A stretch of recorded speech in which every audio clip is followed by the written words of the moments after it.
Hello, everyone. My name is Mac Kerfman, and I want to welcome you to the very first episode of Coffee with Mac. Now, Coffee with Mac is a podcast where we will discuss how to do transformative work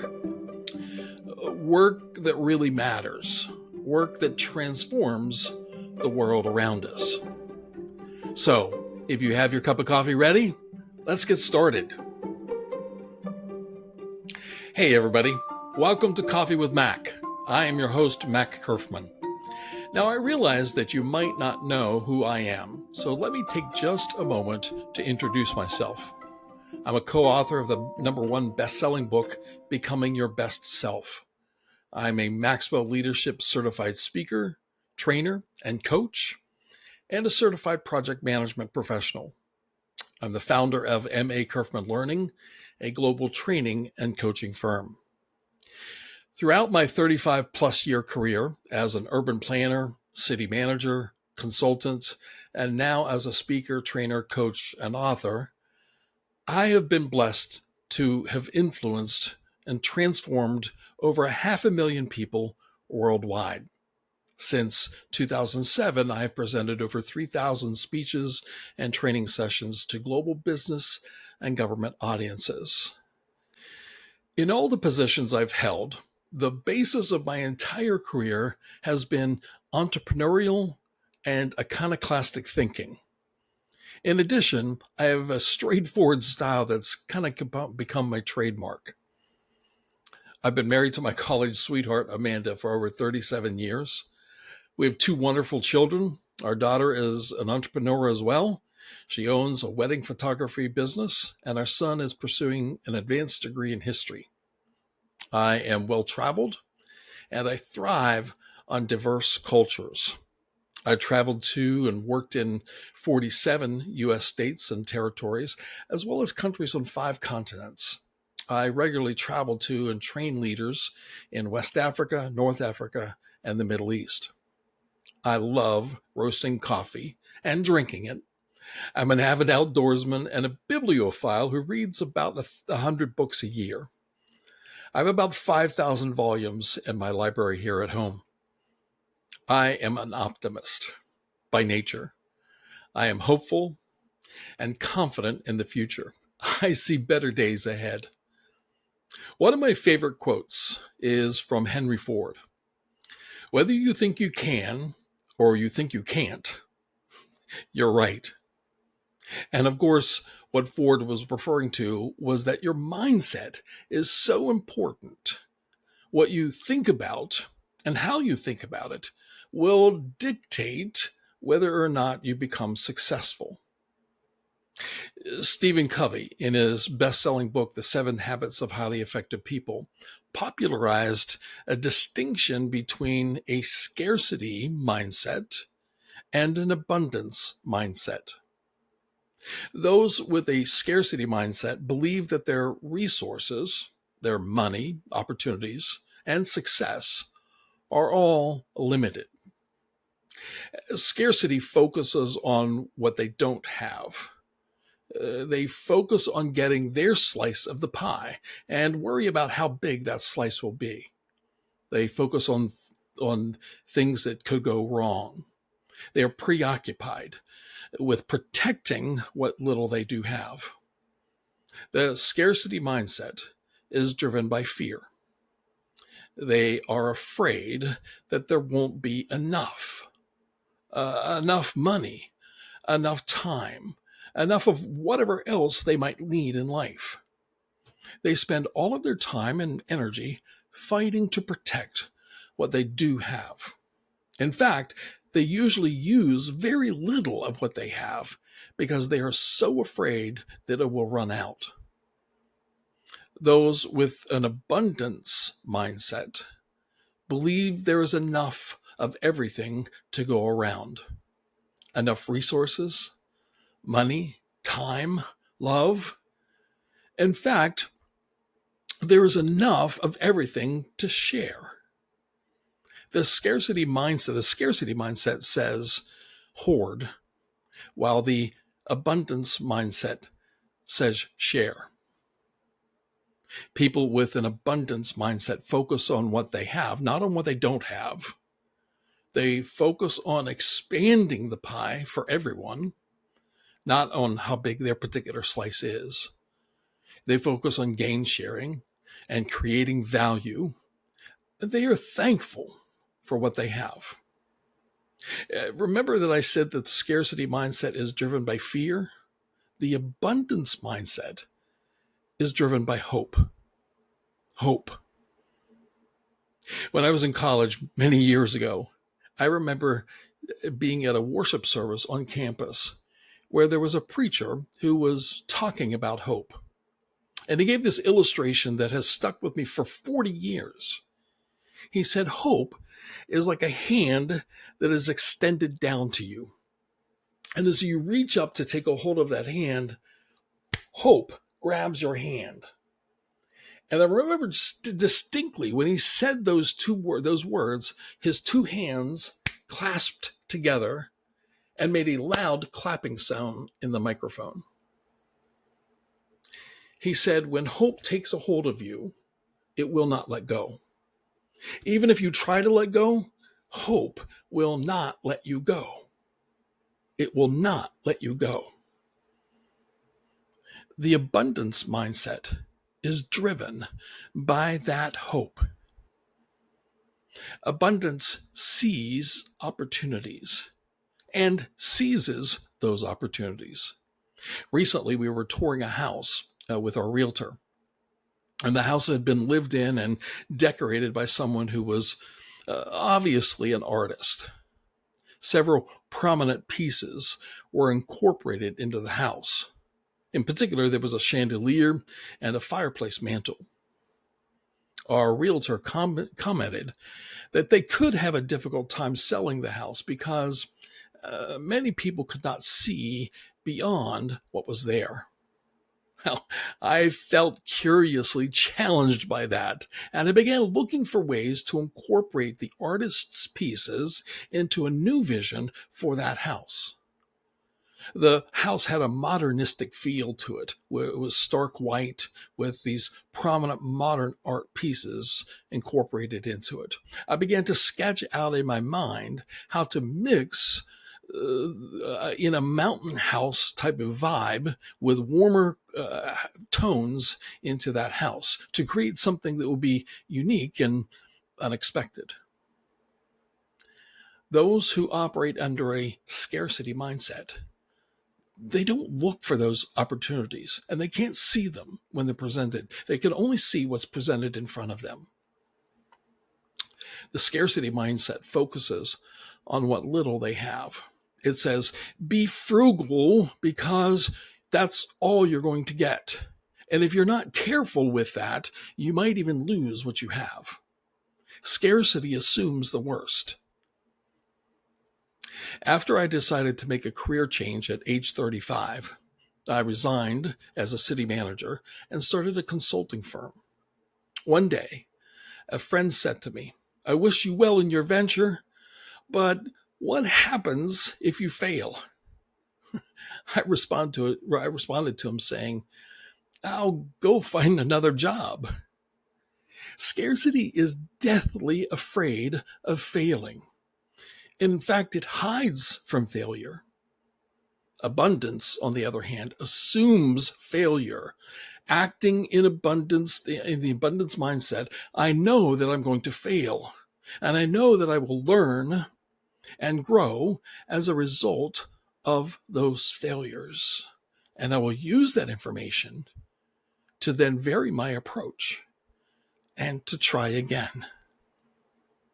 The abundance mindset seeks out failure.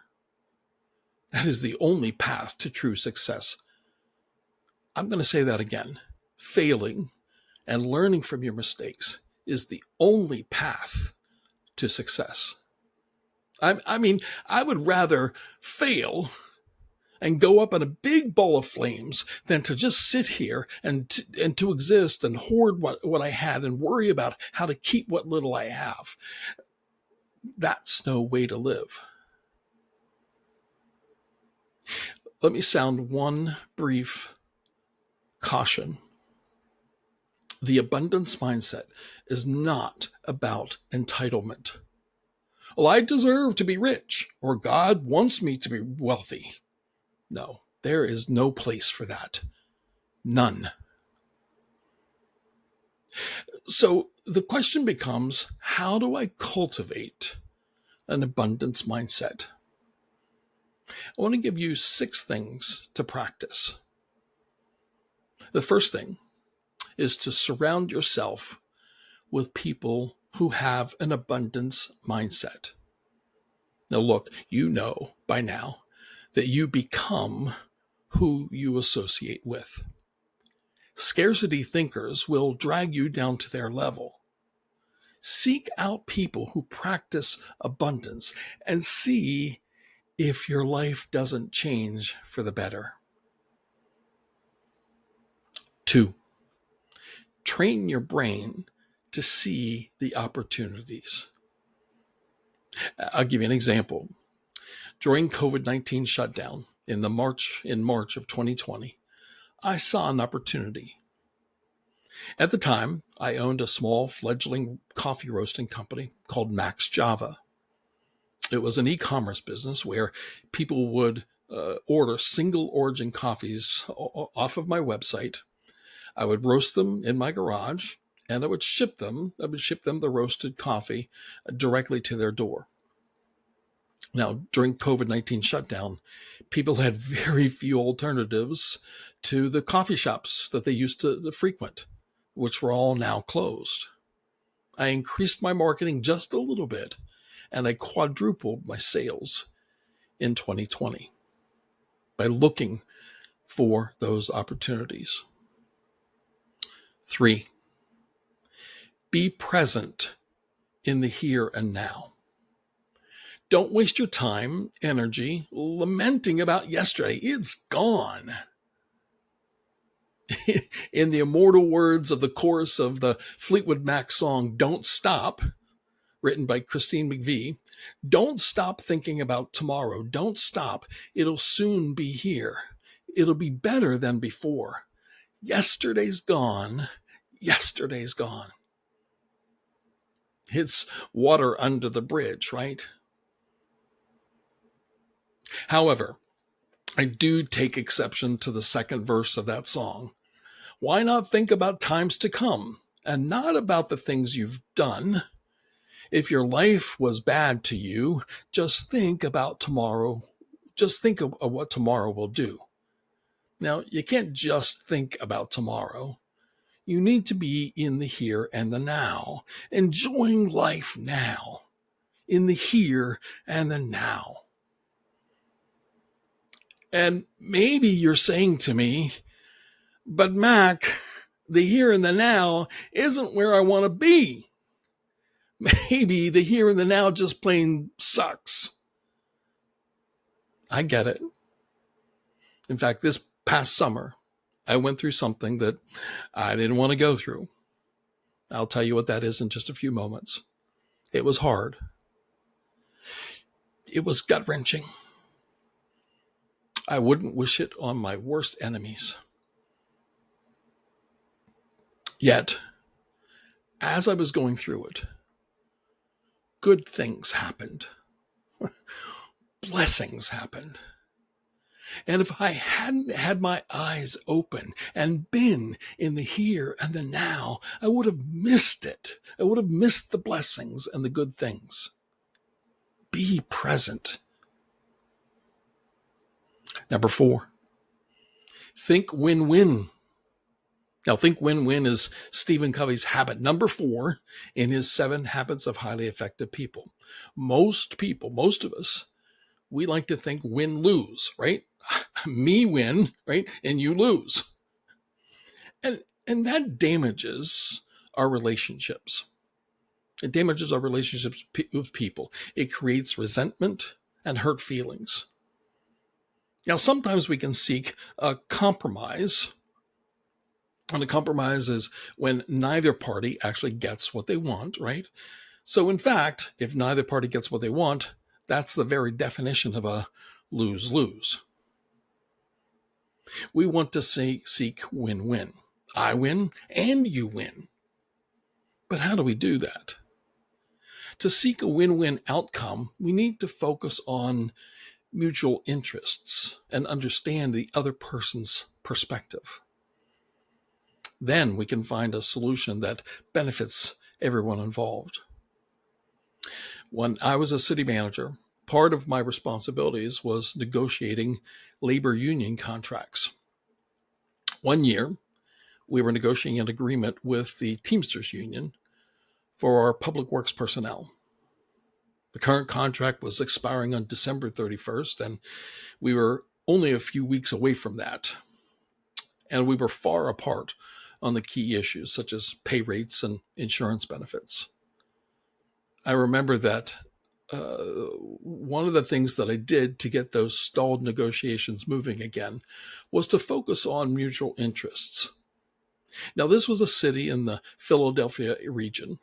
It was December, and it had been a particularly snowy season so far. And the long-term forecast called for more snow. The city council didn't have an appetite to leave the streets unplowed, possibly making travel through the city hazardous. The public works personnel relied on the overtime pay in the winter to pay bills.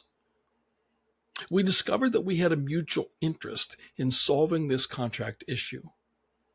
When we concentrate on what we have in common, not on what divides, we can get to the win-win. Number 5, give from the heart. Author Ingrid Fattel Lee says giving is a practice of abundance. It tells your mind that you have enough to spare, that you can give this to someone else. Giving from the heart means acting with genuine kindness and generosity, empathy. It's motivated by a sincere desire to help others without expecting anything in return. It involves giving what you can, whether it's your time, attention, resources, cheerfully, and without compulsion. The focus is on the intention and attitude behind the act, rather than the amount or whether it's public or private. The more we practice giving, the more your mind will create happiness because you have enough to share.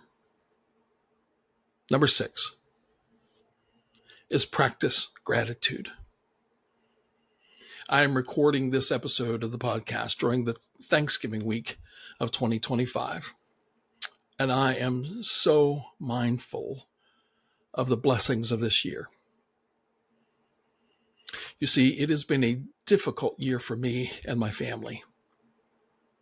About a year ago, my 30-year-old daughter, Sarah, was diagnosed with a MyoD1 spindle cell and sclerosing rhabdomyosarcoma. I always get tongue-tied with that, a long definition there. She had a large cancerous tumor on her spine. In fact, doctors were amazed that she could walk because the tumor was compressing her spinal cord. And due to the proximity of the tumor to the spinal cord and to the aorta, doctors told us that they could not surgically remove it. Now, we didn't give up. We searched for someone who could perform the surgery. We found Dr. Aconduro at the Mayo Clinic in Jacksonville, Florida, who was confident that he and his team could successfully and safely remove the cancer.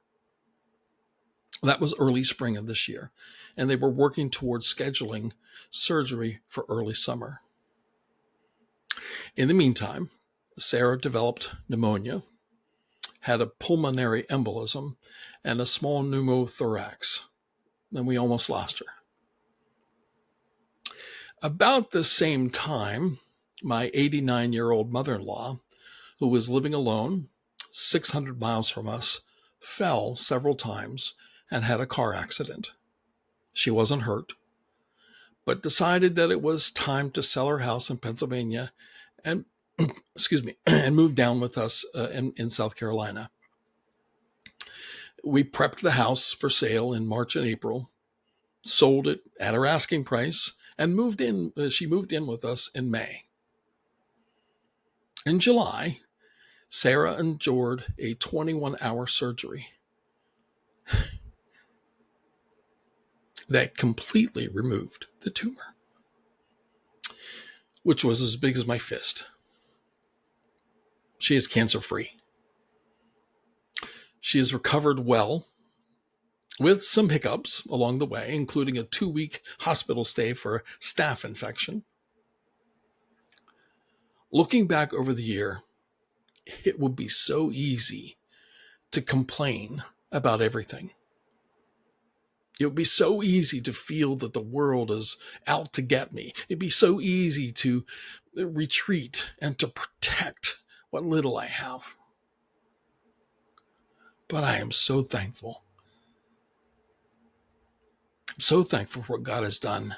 I'm so thankful for the people around us, our family, our church families, our friends who have quite literally held us up this year. And they are too numerous to count.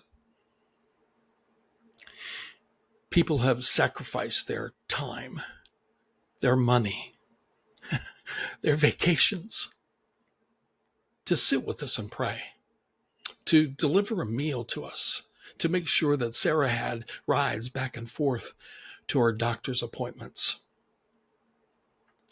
I am so thankful for the many doctors, nurses, medical professionals, and staff who have been on Team Sarah. I'm so thankful for the realtor and the movers who moved Mom in with us. I'm so thankful for the family and the friends, near and far, who've prayed for us every day. I'm so thankful for you.